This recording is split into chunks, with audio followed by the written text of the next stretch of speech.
Residents living in the historic downtown Cleveland neighborhood say they are exhausted fighting against what they call safety and sanitary concerns of a nearby house. The house was condemned once and reopened shortly after. Hannah Lawrence joins us now with what residents want done this time. Hannah. Josh and Latricia, this behind me is what most of the houses in this neighborhood look like, but this homeowner built a fence, he says, not only for privacy, but to block the view of a house that not only sticks out, but is becoming a safety concern. This is historic downtown Cleveland. Krista McKay says she's fed up, not only with the looks of the rental property next to her house, but also the safety of those in it and around it. These are the latest pictures of the residents on file with the city's building inspection office, taken just before the last tenants moved out. Lots of people living there, of questionable kinds of comings and goings. Taylor Devane says other tenants drew a lot of police activity. There has been in the past, yes. Okay.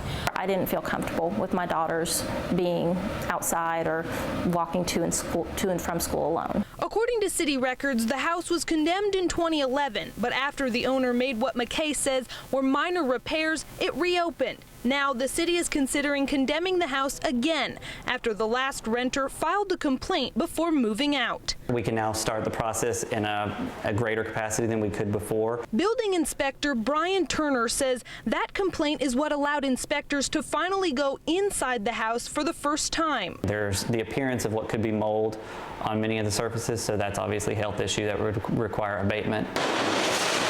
The owner of the house tells the city he's willing to fix it up again. That would be fabulous.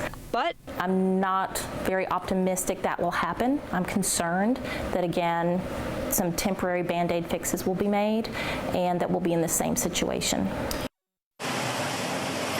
We talked to the man who was working at this house today. He says that the owner hired him to clean it up coming up at 6. We tried to track down the owner and ask him about the changes that he's willing to make. Live in Cleveland, Hannah Lawrence, News Channel 9.